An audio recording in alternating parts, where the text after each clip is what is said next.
Grace and peace. I'm Brian Musser. I'm the Baptist campus minister at Drexel University, and this is Peace and Power Bible Study, the peace of Jesus Christ to change your life, the power of the Holy Spirit to change the world around you. And we have been talking about the good news. The good news is the gospel, and the gospel is good news for every person and every part of life. Now, we've been talking about how the gospel relates to purpose, but we're going to look this video in how this idea of moving someone forward on their journey to Jesus is kind of a stepwise fashion, and there are five steps in the journey. The first week we talked about how connection and relationships can build, and many people move towards Jesus, and the first step is trusting a Christian, and that is all connection, and that's all about the gospel connecting through relationships. And I encourage you to think of a relational story that you could tell about your life and relationships in your life and connect it to the gospel. The second step is curiosity. People become curious about how we live our lives. And is there a story about your life and how you choose to live that you could tell and connect it to the gospel? This week we're going to talk about change. And eventually somebody moving towards Jesus will have to make a decision to change something about their life. And it might be small, it might be big. And we should talk to them in stories about our life when we purposefully made a change in the way we lived because of what we believe about Jesus Christ. Is there a time when you purposefully made a change, when you decided and intended to do something different because of what you believe in Jesus? Is there a story you can tell that you can relate to the gospel that is about a purposeful change? Well, for an example, let me tell you one about my life. I haven't always been the Baptist campus minister at Drexel. There for a while, I was actually a biologist.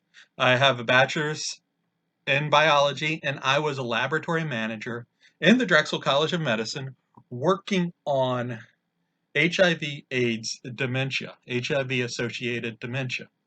And interestingly enough, we would do dissections.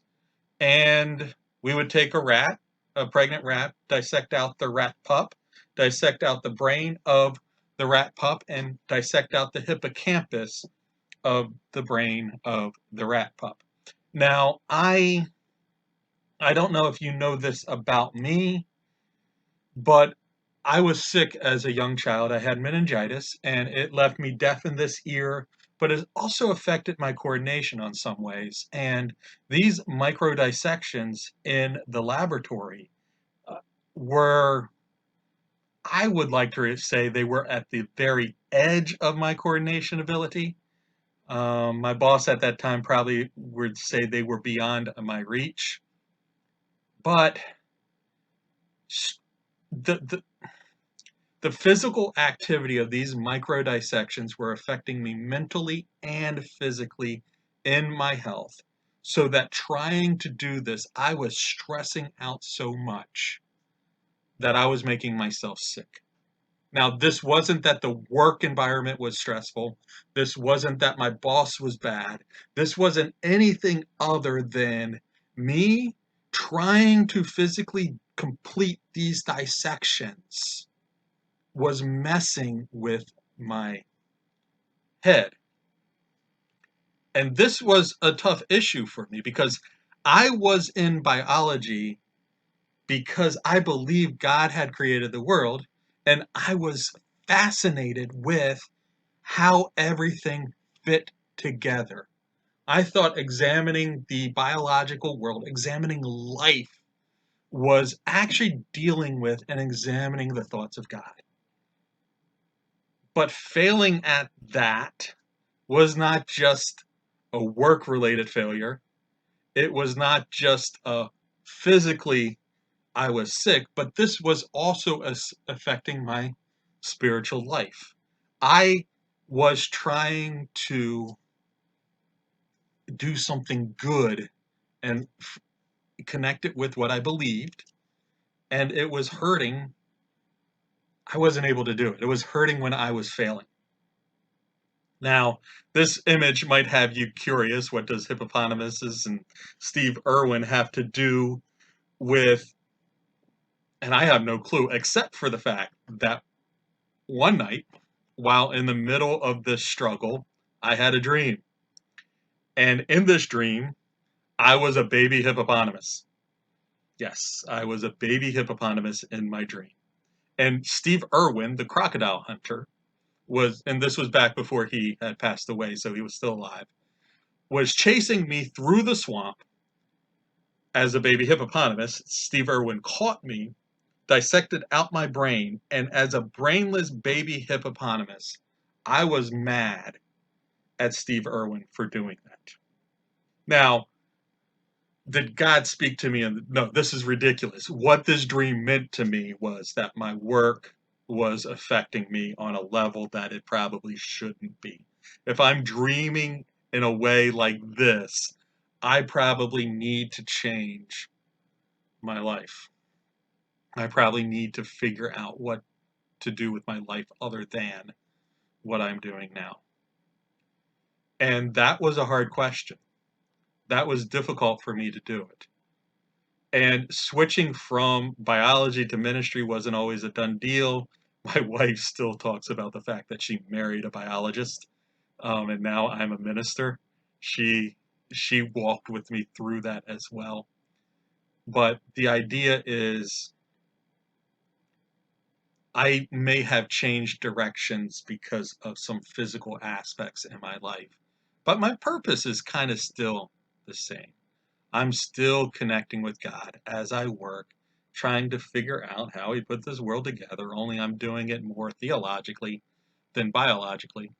But it's still me, and I'm still trying to glorify God in what I do. I'm just better using the person He's made in a way that I am able than I was before. So that's my story. I tell that story about how I changed directions from biology to ministry in a way to engage people around concepts and ideas that the gospel could be included in there. The purpose of my life is to glorify God, so that it's easy when I tell that story, and it's a fun story, especially with the dream about being a hippopotamus. That's a fun story to tell, and people enjoy hearing that story. And I can tell that story as an opening to talk about deep things in our lives, to incorporate how the gospel affects our purpose in our everyday lives. So the homework this week would be, first of all, as it is every week, practice saying the gospel. Write it down, repeat it back to yourself, explain it to someone else. Part two is there an interesting story about your life that you can share in everyday conversation that could be related to one or more of the parts of the gospel, especially in reference to a change you have made? Like my story about the dream about a hippopotamus, is there a story you can tell about your life that you changed in some way and it's connected to the gospel? And just as a primer for next week, we're going to be talking about belonging. And think through these questions. Where do you feel most at home? What community do you feel like you truly belong to? What is the best group of friends that you have ever had, and why? So that's it for this lesson. And as always, there are two ways to join: live Monday nights, 7 p.m. Eastern Standard Time via Zoom, and these weekly wrap-ups on YouTube and WordPress. I am all over social media: Instagram, TikTok, Twitter, Facebook, LinkedIn, WordPress, and the links are, and YouTube, and the links are in the description below. As always, thank you for joining me. Grace and peace, and I hope to talk to you again real soon.